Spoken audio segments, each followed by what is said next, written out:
Good afternoon, everyone, and welcome to today's webinar. Today with us, we have Matt MacLaren of the Ohio Chamber of Commerce, and we're going to be talking about travel and tourism policy in Ohio, working to get both Ohio and your community promoted to visitors, residents, and workforce development people around the country. So before we get started today, I just have a couple of quick things to go over with everyone. First off, if you encounter any issues during the webinar, please just close down the webinar, click the link that was sent to you, and sign back in that way. Likewise, if you're on the phone, same deal, just call back in, and that'll solve any sort of audio issues or the slides aren't advancing, things like that. Also, I'd like to thank, once again, the Ohio Department of Development for in part financing these webinars, and also our members for being part of us and helping make these webinars possible for everyone. So thank you to everyone. So with us today, we have Matt MacLaren. Matt is the Director of Travel and Tourism Policy for the Ohio Chamber of Commerce, where he works to support, protect, and promote Ohio's tourism industry. Matt is proud to be part of the government affairs team for the Ohio Chamber, which works on behalf of its over 8,000 members to make Ohio the best place in which to do business anywhere in the world. Matt has over 20 years experience promoting the Ohio tourism industry. Prior to joining the Ohio Chamber of Commerce, he was the Ohio Tourism Director under Governor Kasich and Governor DeWine. He is also a former head of the American Hotel and Lodging Association and the Ohio Hotel and Lodging Association as well. So without further ado, I'll turn things over to Matt to get things started. If you have any questions during the webinar, just please type them into the chat box. We'll be answering questions at the end of the webinar, but please feel free to type those in as you have them, and we'll get them answered once Matt finishes his presentation. Thank you, Matt. Hey, thank you, and it's great to be here today. Heritage is important to our state all year round, but I feel going into the holidays here, it's even an extra special time to be able to promote and tell the story of Ohio and so many of the heritage centers we've seen all across the state, all of our main streets, all of the areas we want visitors, residents to go and enjoy. It's fun with my job when things cross paths. I actually spent this morning at the Honda Heritage Center in Marysville, Ohio. They were celebrating their 10-year anniversary of their new research, well, now 10 years old research area that's within that center. It just reminded me how much heritage plays a part in all of our communities and in some of our largest industries that have chosen Ohio to be where they manufacture their goods. At the Ohio Chamber of Commerce, I get a chance to work for Steve Stivers, our president and CEO. I've been here about 1.5 years now. He's been here over 4 years. We are an award-winning association. We represent businesses across the state of Ohio, over 8,000 businesses. We are the voice of business in the state. And that award-winning I mentioned, just this past year, we were a finalist for State Chamber of the Year and did win State Chamber, the Best Organizational Excellence and Best Membership Excellence Awards. Those came out about 2 months ago. Very, very proud of that, and it's great to be working for an organization that's growing and doing good things and getting recognized for it. I'm part of the government affairs team. It's a 6-person team that has different areas of expertise, led by Rick Carfagna, a former state legislator. We have everyone from Tony, who's energy and taxation policy, to Justin, who deals with the federal level, myself, brought on to work on transportation issues. So I'll be very involved in the upcoming transportation budget. And of course, what we're talking about today, tourism. The reason tourism is a part of what the Ohio Chamber does and what we focus on, its economic impact for the state of Ohio. This is a card that I hope many of you have seen. It's produced by the Ohio Department of Development. 2023 was a record year for the state's tourism industry with $56 billion in visitor spending. That's the direct spending plus indirect spending by tourism businesses. We've seen tourism grow significantly in the last 20 years and have already recovered and eclipsed numbers that we saw from COVID. It is a good time to be marketing to tourists because it's an industry that's growing, the share is getting bigger, the opportunity is there. Literally thousands of businesses in the state of Ohio, retail, restaurants, lodging, attractions, heritage-based organizations, all are involved with Ohio's tourism industry. In 2024, the Ohio Chamber's work on behalf of these businesses helped to grow our tourism committee, successfully fund multiple projects through the one-time community investment funds, the OTSCIF, in the last capital budget. Over $200 million went to tourism focused projects across the state. Things like stadiums, museum expansions, and more. Was the largest amount that we've ever seen coming out of a capital budget for our industry. We helped stop the use of a lodging tax for a jail. You guys probably heard me say it's the wrong use of lodging tax. It's the wrong type of heads in beds. And we've been able to promote Ohio, or continue to promote Ohio, and work on other legislation such as the Great Lakes Restoration Initiative Act to help keep the Lake Erie waters clean, other things that help our industry too. We had a very good first year.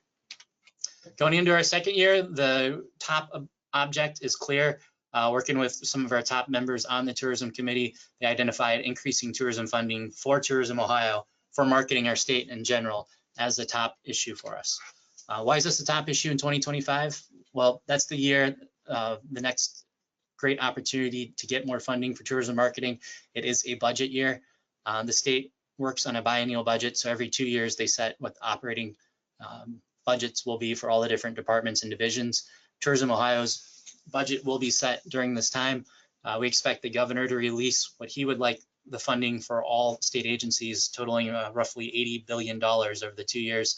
Expect him to release that in late January, early February, and then the legislators will work on it, adding their changes and updates throughout the next several months, with a requirement that it get passed, which means it usually does get passed on that last day of June 30th, 2025. So the new budget will be in effect on July 1st of 2025. It gives us roughly 7 months of a focus here to try and get more funding for marketing in the state of Ohio. As a reminder of what that funding goes for, I want to take a moment and play the most recent commercial released by Tourism Ohio, focusing on Ohio, the heart of it all. Aura History Untold version 1.1 is finally here. Hold on, we got to watch an ad before we can watch our ad. There we go. Hey, Grandma, up for a road trip? What do you say we pack our things, get out of here? I've been saving all my life just to this for you.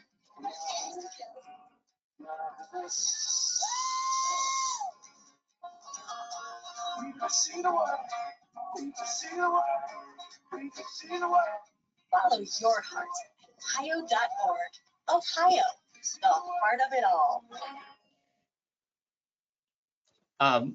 Love to show that as a reminder of what the marketing looks like at for the Ohio, the heart of it all at Tourism Ohio. All the different places and locations they're able to touch and cover just in that 30-second commercial. And then, of course, through their website, through their other promotions, radio, and more, they're able to touch on all 88 counties and main streets all across Ohio. It's important marketing for our state, and we're going to look at why here in just a moment. But before we do, I wanted to call attention to this slide.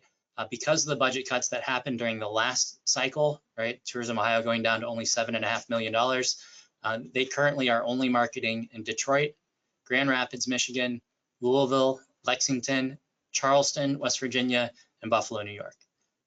They're not even doing all the states around Ohio right now. Indiana is noticeably absent from that list, let alone the secondary type cities in most of those cities, most of those locations. There's plenty of opportunity, Pennsylvania included, for us to be doing more marketing and getting more visitors into the state of Ohio.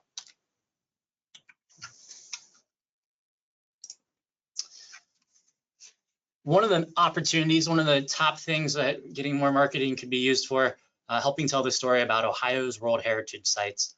I think this entire group can be proud of what happened in the past now 2 years, with Ohio receiving one of Ohio's first and one of only a few World Heritage Sites in the United States, the Hopewell Ceremonial Earthworks. They're a reminder of just how special some of the attractions we have in this state of Ohio are, and that they deserve to be talked about beyond just the state of Ohio to the rest of the country. Another opportunity here coming up in 2026, and yeah, 2026 falls within the next budgeting cycle for the state of Ohio, America 250.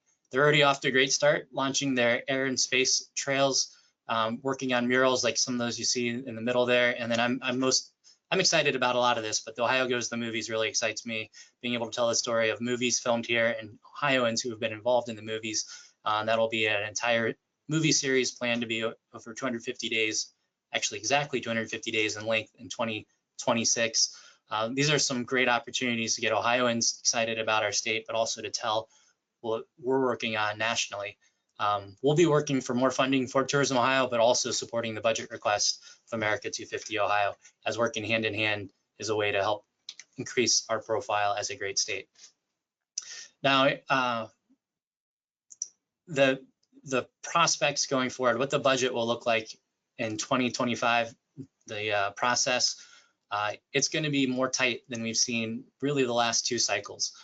We're hearing from many legislators in different departments that there's not nearly as much federal funding as they saw post-COVID with the relief packages that the federal government offered, and that the year-over-year projections for the state of Ohio are somewhat flat. That means many areas are going to be flat funded, and many are being requested to enter budget requests that are flat funded. So when we have an area that clearly has been underfunded and needs more, we're going to have to make the business case for it. And this is something we've heard from a few legislators. Don't just tell me that other states have more. Just don't tell me that you need more. Tell me what you would do with it. Here are some very specific ways that adding to that $7.5 million in marketing for the state of Ohio would be used. To start with, the state already has the budget to create all the assets it needs. So any additional funding we're able to get them would be able to be used to market to attract visitors, residents, and workers. And that residents and workers is an important part of this. We're going to dive into some slides that talk more about it here in just a moment. Additionally, more funding means the ability to tell our message in some of the states that travel to Ohio most, including Indiana, and having a message in all the states that are around the state of Ohio. As I pointed out, recent budget cuts meant that we weren't even able to advertise in all our contiguous states. Those are some of the highest return on investment in marketing places as well. We'll also be able to create partnerships with Ohio attractions and sports teams. These tend to help take our image to another level and be able to be affiliated with some of the very cool events like the Muirfield Tournament, golf tournament in the state of Ohio, and amazing museums like the Rock and Roll Hall of Fame, which recently did its inductions, sports teams like Cincinnati Bengals, all of which we have had partnerships with in the past and help enhance, I'll call it the coolness factor of marketing in the state of Ohio. Finally, legislators love when they know that private dollars will be attracted when they invest public dollars. The co-op program this last time was cut in several ways. With more funding for Tourism Ohio, they would be able to go back to a 50-50 match, which was at the point of time, it was at 50-50, attracting over 100 partners and over $1 million in private investment from those partners. So a great way to grow the budget, not only from the public funds put in, but from the private dollars that would come in and be a part of it. All right, a few people have asked me, is it the right time to be doing more marketing? The answer is yes. When you take a look at the tourism industry, the amount of people that have travel plans continues to be very high. We saw it rebound quickly from COVID, from the some extremely low marks to the 90s and stay in the 90s basically for the past almost 3 years now. The most recent number, thank you Longwoods International, this comes from Amir Lan and his group. The study they put out monthly just came out yesterday and showed 92% of travelers have plans within the next 6 months. As you can see here, that's right in line with the last year where 90+% of people have travel plans, a pretty high amount. And we're also expecting many of those people to travel over the holidays. I started off that first slide showing some main streets and some heritage places across the state because it can be a great time to go and be a part of what you offer. We are expecting the United States, this AAA forecast, record-breaking Thanksgiving travel with 79, almost 80 million Americans expected to travel 50 miles or more. That's an amazing amount. I really hope that we're able to gather that amount and get our share of that amount and set a record for the number of visitors in the state of Ohio during the Thanksgiving season as well, and into the holidays.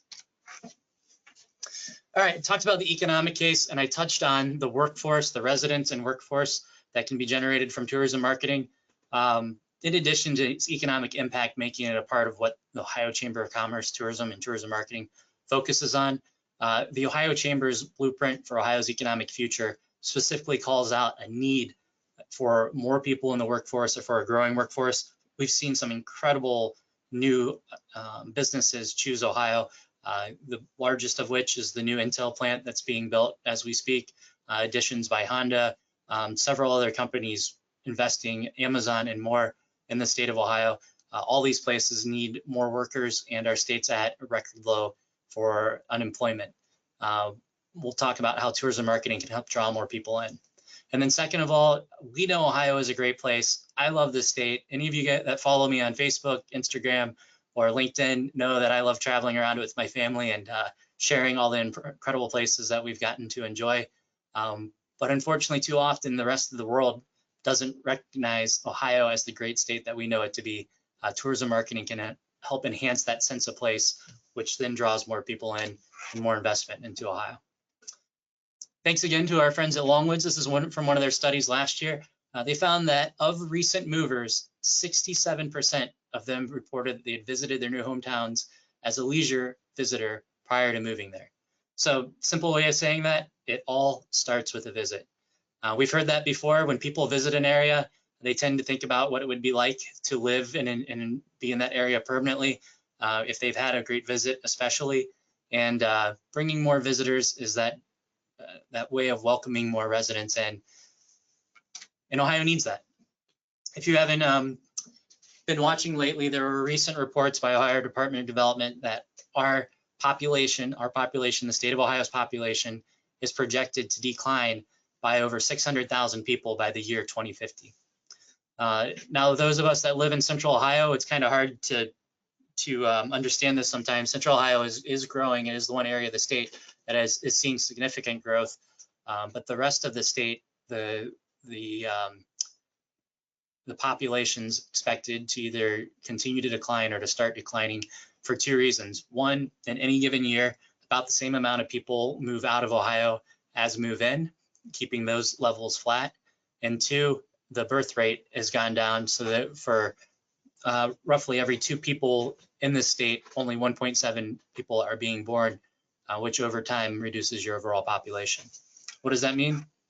Well, as the Columbus Dispatch printed, those population projections are dire and will end up resulting in worker shortages, Ohio being outpaced by other states in not only their economic development, but also in their relevance politically.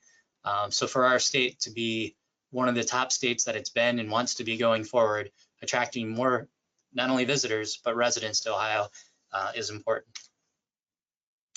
Then finally, we don't just want residents, we want residents who come here ready to work. The Jobs Ohio, which is a economic focused arm within the state of Ohio, put out a recent study that found with all these new major employers choosing Ohio for the facilities, we are going to need 540,000 more STEM jobs, that's science, technology, engineering, and math, just in the next 10 years.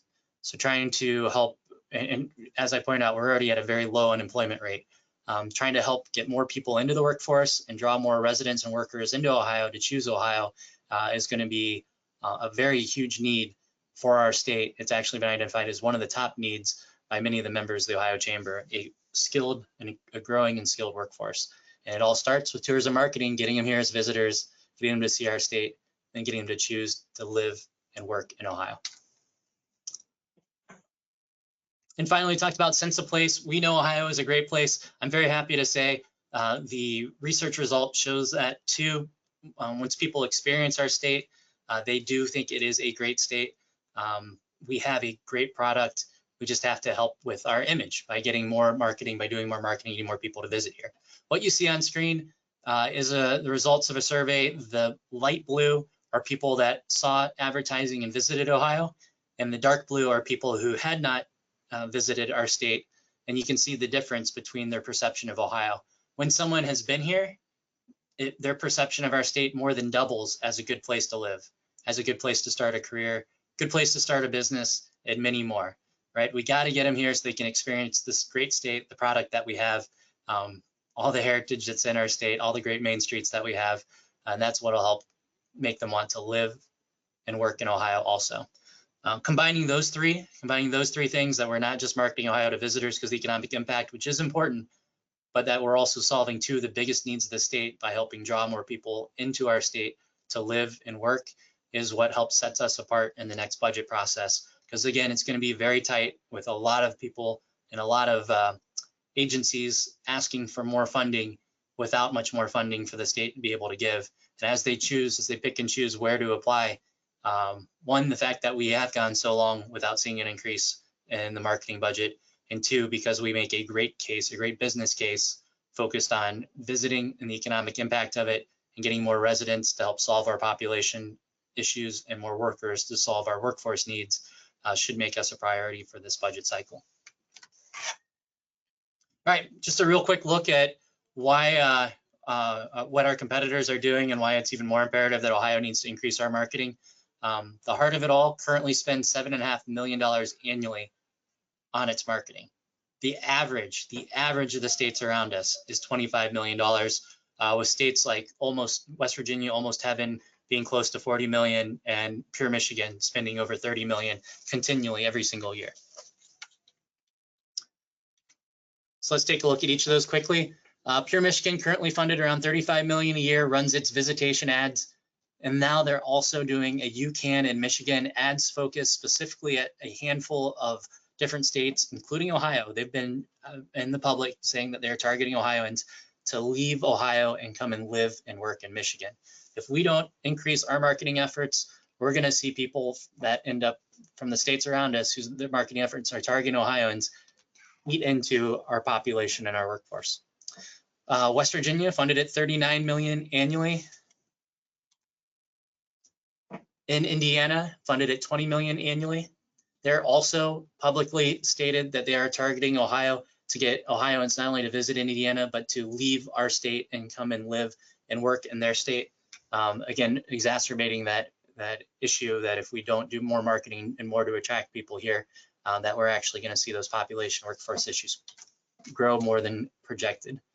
Kentucky funded at 15 million annually. And even Pennsylvania, which has struggled in the last couple of years, has now got their new Pennsylvania, the Great American Getaway slogans and promotions and brand, and are funded at 18 million annually. And then some of the ones that we continue to see, Enjoy Illinois, funded at 22 million annually, and Virginia's for Lovers, one of the most iconic brands, funded at 29 million annually, also run their advertising in our state quite a bit. All right, just a few weeks ago, Ohio Chamber of Commerce held our tourism summit. I've been on the record as saying I'm working to get legislative champions for our industry. It's something that's sorely needed. As the last two budget cycles, the governor's proposed more funding for Tourism Ohio, but the legislature has reduced it. We were able to get 10 legislators on stage, some of those that are the most influential down here in Columbus, all saying good things about tourism and what it does for their districts. Those of you that were in attendance, you know, they shared what I just shared today, that the next budget cycle is going to be very tight. We have to do a good job of making our business case on why the state should spend more on marketing. But I think we now have a better chance with more legislators understanding our industry and the Ohio Chamber championing our industry to have success in the legislature than ever before. Ironically, I'm now worried that the governor's office won't propose that increase that they've done in the past. And we're working as a team here to figure out the right way to encourage them to put the budget higher so that we're protecting it in the legislature, which I think would be a much better strategy and more successful strategy than trying to wait and just have the legislature increase it, knowing how many people will be asking for that action in different departments in different areas once the budget actually comes out. This state is the heart of it all. I was proud to have worked on the new logo, and the last things I worked on before leaving development to come here to the Ohio Chamber. I still call Ohio and promote Ohio as the heart of it all very proudly, use the hashtag, and very happy to see this brand being used in so many different ways.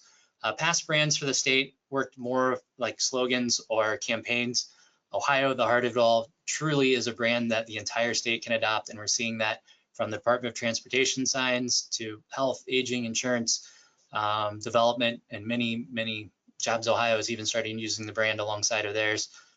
Many more areas. We have the brand, we have the product, we actually have the messaging, we have the funding right now where the assets are developed.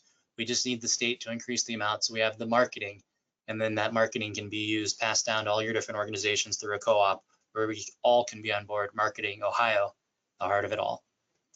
Thanks. I know questions were typed into the chat. I cannot see them, so I'm going to have them read to me. And if you haven't typed any in yet, you're welcome to, and we'll answer a few questions. Thank you, Matt. We do have a couple questions, but please, everyone, if you have any, please type them into the chat box now so Matt can get those answered. Matt, first question up is, what can communities do legislatively with their electors to promote their communities? So I think that I'm interpreting this question correctly here. What can communities be doing to promote tourism and its importance to their community to their legislators? Yeah, I think our industry does a pretty good job of getting to know the legislators in their backyard. Most of the different tourism organizations I know have had their legislators out to see what they do, or will stop in their office when they're here as part of something with the Ohio Chamber, the Ohio Travel Association, Ohio Association of Convention Visitors Bureaus, Ohio Restaurant Association, Ohio Hotel and Lodging Association, Heritage Ohio, or one of the other organizations that help promote tourism and are down here at the State House. Wine producers, marine trades. I don't mean to leave anyone out, but I get the point being that there's a lot of great organizations that you can be involved with that help offer those connections to your legislators down here in Columbus, in addition to getting to know them in your backyard. The biggest request I have today is the same thing that we've been working on with the Ohio Tourism Roundtable, a group of a handful of associations who are working to get more funding for Tourism Ohio, and that's let's use the same talking points. Would love it if the entire industry could be able to talk about what they do in the terms of getting people to visit, economic impact, and then become residents and workers within their area.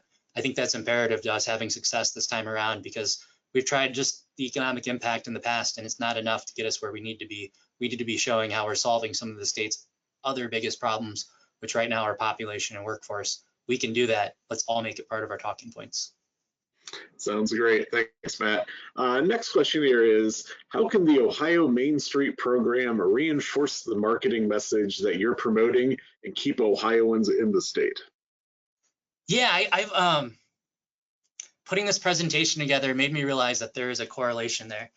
And I'll actually put it out to you guys. I'd love to come and be a part of some Main Street event or see some Main Street marketing. Going into the holidays, I think it's a great opportunity for it, because I want to flush that out. I think there is a real connection between the Main Street and the residential side of what's being promoted. And I'd love to work it into our messaging. And maybe if Matt's on, maybe Matt, you and I can call and figure out how we do that as a group. Sounds great. We'd love to have you, and I think it'd be a great thing for the Ohio Main Street program. Next question is, can the Ohio Main Street program and any other travel organization utilize the Ohio Heart of It All logo and messaging? Yes. Yeah, you can and you should. This one, the logo itself is controlled by Department of Development, Tourism Ohio. So Sarah Wickham is the tourism director and the right one to reach out about using it. Lauren Seckel, they have a lot of great team members that are very accessible. Amy Summers. If you don't have a contact for them, feel free to reach out to me. I will give you their contact information. But they are encouraging people to use the Heart of It All logo. I have my pin. I should have worn it. Oh, you can see behind me. I've got it up everywhere. So, but I oftentimes wear a Heart of It All pin. They have those you can distribute. And then most of all, they provide the logo in a download format you can include on your website and in your marketing. It's it makes sense right now. It is a great brand for us. It's the brand going forward, not only for the rest of the Governor DeWine's term. He has about 2 years left, but I see it into the next governor's term too. I think this is the brand for us for a really long time. So you're in a good spot if you want to start using it. Thanks. Question I have, so kind of going back to the Kasich administration, that was really when Ohio started kind of focusing more on direct workforce development.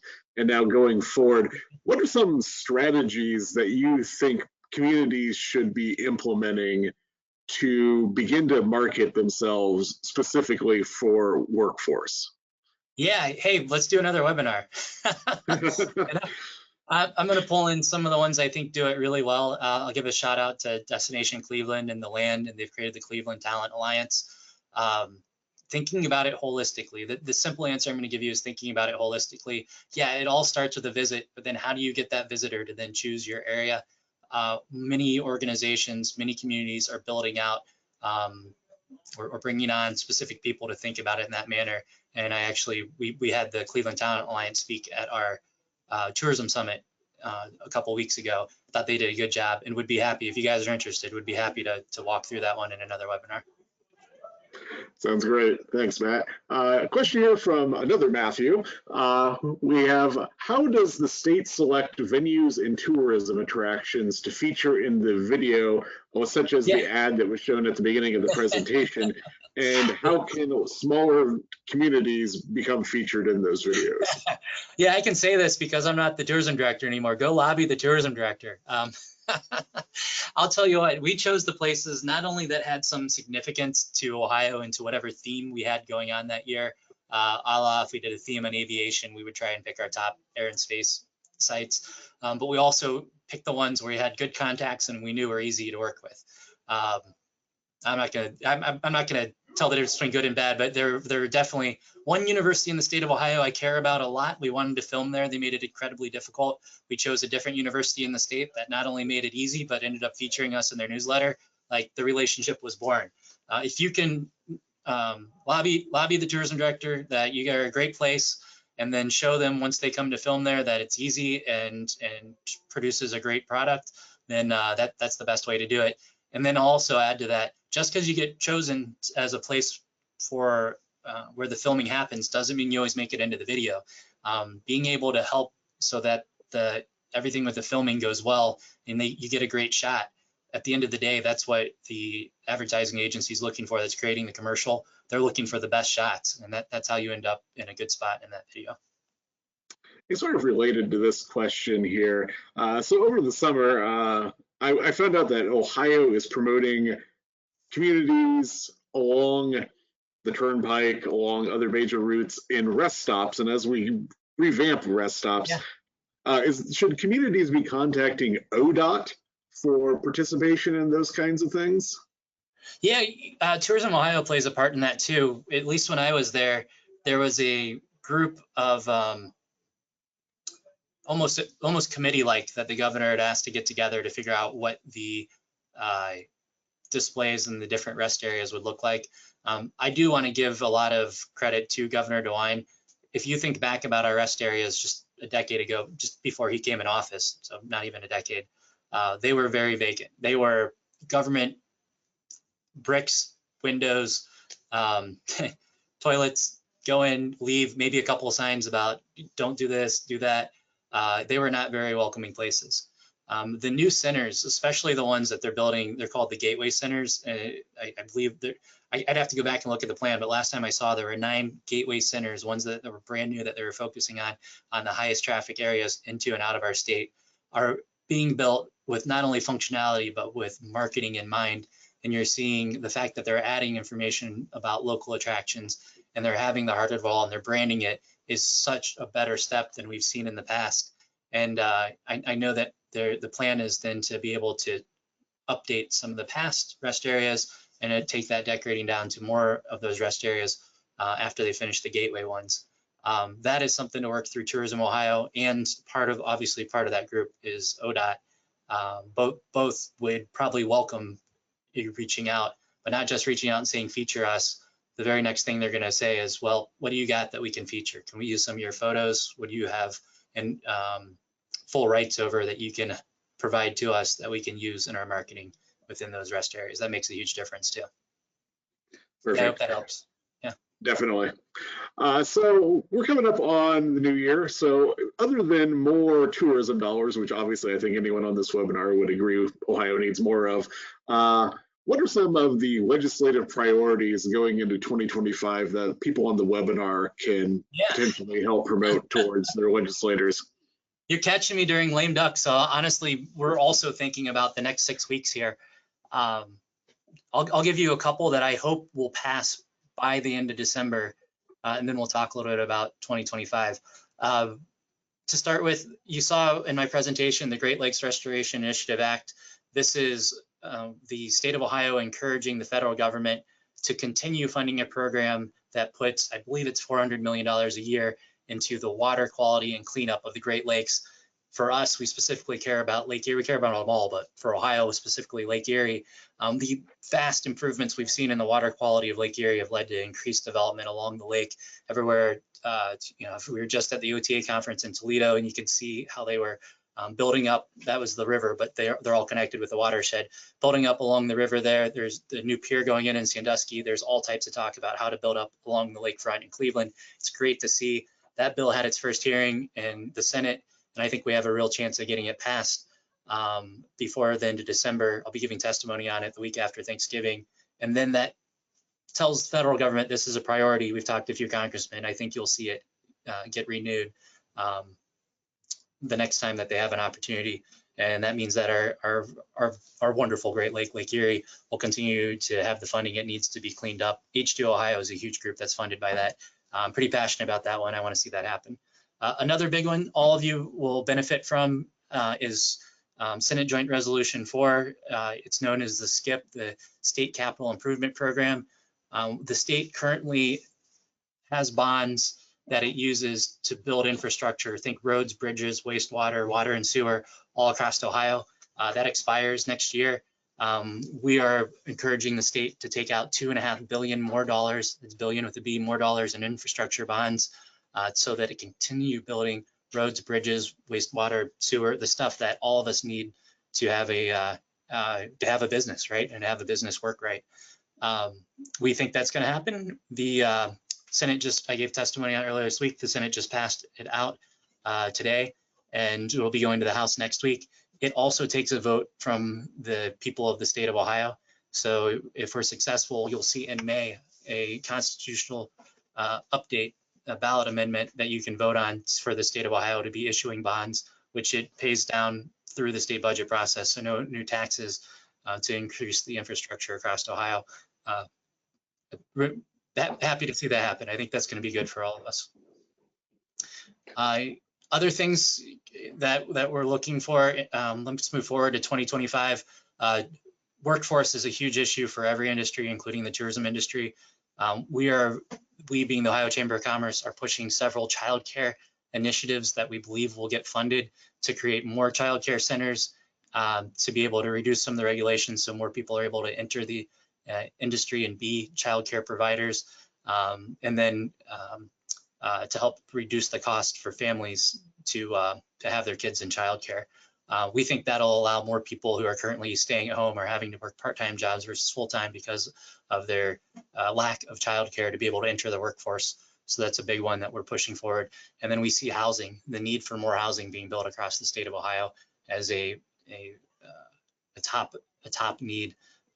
Too much of our entire state, even with the population projections, are still hamstrung by an aging housing supply that doesn't fit the existing needs, nor is there enough housing in certain areas like Central Ohio where we're seeing population growth. That's a big one. If we're going to attract residents and workers here, we need some place for them to live. Ohio has always been a great place to live, and housing has always been one of our top things. We're going to look for more funding and for greater reductions and restrictions for building, and quite honestly, for the ability for builders who want to build to be able to overcome some of the not in my backyard type of mentality that's out there right now. I'm trying to find the right, we'd prefer carrot versus stick, but trying to find the right carrot methods to make that happen so we see more housing in 2025 and beyond also. Thanks, Matt. Our next question here is a little bit outside of tourism, but I think the Ohio Chamber definitely, works on this right now. So the question is from Elaine: what are the specific programs and how do we influence legislators to increase technological equity across the entire state? For those communities outside of the big C's, reliable Wi-Fi and cellular service are sorely lacking in 2024. Ohio needs to equip professional remote workers and enable them to live in these smaller communities that are aging and now shrinking. Yeah, you have a legislature that's more receptive to the rural areas of Ohio than ever before. You have a governor who's more receptive to the rural areas of Ohio than ever before. You saw that with the $500 million that he put towards Appalachian Ohio counties this past time around. Even with that said, I understand just being knowing about this problem doesn't solve it. And even though they've put more money towards rural areas, the broadband in rural areas, and programs like the Appalachian Ohio program, there still is a gap between what the broadband and wire service looks like in many areas of our state and what it looks like in one of our cities. We've pushed for more funding for broadband. It's out there. I can't remember the specifics of it, but I believe it was over $1 billion announced about 6 months ago. It might even been a year now, to go into getting more service and more providers across the state. I think it takes a little time for that money to make it into actual connections, but I think that's still in place. And I think you'll probably see this next budget think about the rural areas of the state, kind of like the last one did, and what can we do to help bring them up to speed, something we would support too. But I do think you've got that issue of it's flat funded year over year. That's what the receipts look like. So it's gonna be hard for them to continue to add to programs. Maybe just being able to continue some of the ones that are working would be a success there. And to that note, I would take a look and figure out what programs are working and that you want to advocate for in the rural areas, and make that one of your top requests. Thanks, Matt. Sure. I'm not seeing any other questions, so if you have any questions, now is the time to type them in. Matt, do you have any final comments for the audience today? Yeah, one area I left out, energy will be a big issue in 2025. Many areas of Ohio, our energy grid is not as robust as it needs to be. With so much new manufacturing, new business being added on, we're actually facing what could be energy issues, potentially even blackouts if we go far enough without adding to it. So we've been pushing for additional electric abilities, more and more base load to be added to the grid, including for natural gas. And I think there's a real opportunity for that in this next budget cycle, as we see a lot of companies who are interested in investing in the state in those areas, but hadn't had the right federal structure in the past few years to do so. And we see that changing coming forward, along with some state incentives as we work on enhancing our energy grid, which if you can't have the lights on, it's gonna be hard to have the visitors, right, come. So that's an important part of what we do too. All right, that I answered I made up a question, answered one there, but I felt like I wanted to add that in. Let's end on this. Our industry is important because of the economic impact that we have. Hey, if the state's year over year, if it needs more money, getting more visitors is a great way to attract more tax dollars from outside of Ohio to come to Ohio and spend them here. Our tourism division is greatly underfunded compared to the states around us. And when the state invests in it, it's not only going to help bring more visitors, but it's going to help with two of the biggest needs that Ohio has going forward. And that's increasing our population by bringing in more visitors that will become residents, and our workforce, drawing more workers who not only visit Ohio, but can think about our state as a great place for them to work in one of those science, technology, engineering, and math jobs that are now readily becoming available as these new projects become online. We got a great state. Let's tell our story. Let's get the legislators to give us the funding we need to tell our story. And I look forward to working with all of you on that, including that story includes our main streets, our heritage centers across Ohio. Thank you.